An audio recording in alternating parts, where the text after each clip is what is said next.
دیوبند زندہ باد، دیوبند۔ ان علماء دیوبند نے جو خون نچھاور کیا شہادت کا، اس میں اتنی طاقت ہے، اس میں قوت ہے کہ کوئی یہ نہ کہہ سکے آج ارے بھائی وہ تھے، آج تم ویسے نہیں ہو، تم بدل گئے ہو، دیوبند بدل گیا ہے، علماء بدل گئے ہیں، مسائل بدل گئے ہیں، لیکن ہیں تو ہم تھانوی کے بچے، ہم قاسم نانوتوی کے بچے، حضرت شیخ الہند کے بچے،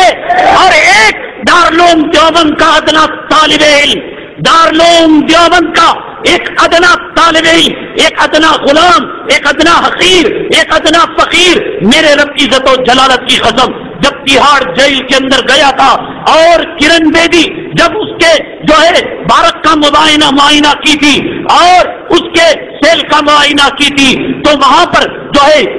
گوشت کی خوشبو کو محسوس کیا تو کرن بیدی نے کہا کہ ان جو ہے دارالعلوم دیوبند کے فرزندوں کو اور ان جو ہے مجاہدوں کو گوشت دیا جاتا ہے، کل سے گوشت دینا بند کر دو اور صرف ایک مٹھی چاول اور ایک مٹھی دال ان کو دے دو۔ کرن بیدی کچھ دنوں کے بعد معائنہ کرنے کے لیے امیر المجاہدین کے سیل کے اندر گئی، یہ کسی اور ادارے کا طالب علم نہیں تھا، آج بھی وہ لہو زندہ ہے، آج بھی وہ جذبہ زندہ ہے، آج بھی اس پر مرنے کی یہ خواہش زندہ ہے۔ کوئی کمینہ، کوئی ملعون، کوئی مردود اگر یہ کہہ سکتا ہے کہ بھئی وہ دارالعلوم نہیں رہا، وہ فارغین نہیں رہے، وہ علماء نہیں رہے، آؤ وقت پڑنے پر آؤ سامنے، ایک باپ کے نسخے سے پیدا ہو، دیکھ لو قاسم نانوتوی کی جرأت کو، دیکھ لو شیخ الہند کی بے باکی کو، دیکھ لو شیخ الاسلام کی بہادری کو، تم نے ابھی دیکھا نہیں ہے، تم نے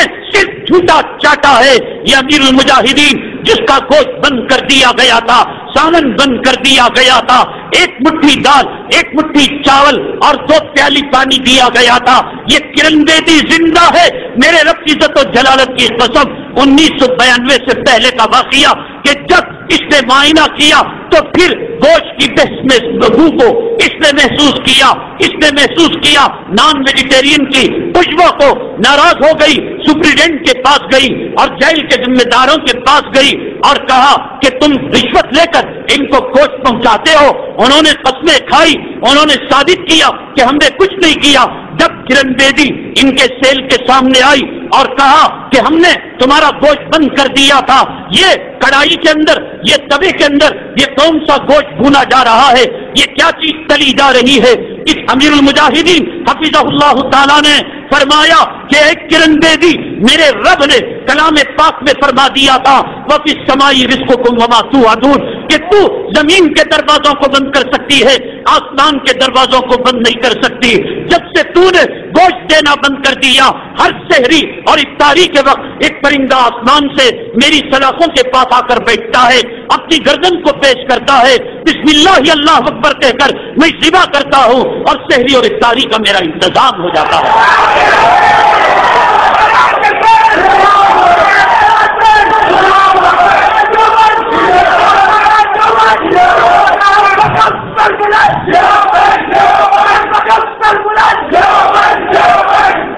دیوبندیوں سے ٹکراؤ گے، پاش ہو جاؤ گے۔ تمہیں مخالفت کرنی ہے ٹھاکرے کی کرو، اڈوانی کی کرو، تمہیں مخالفت کرنی ہے فرقہ پرست تنظیموں کی کرو، اگر دارالعلوم دیوبند سے ٹکر لو گے، انگریز جیسی ظالم قوم جس کی حکومت کے اندر کہتے ہیں کہ سورج غروب نہیں ہوتا تھا، انہی علماء دیوبند نے اس کو ایسی جگہ پہنچا دیا کہ وہ سورج کی کرنیں 6 مہینے نہیں۔ دیوبند زندہ باد۔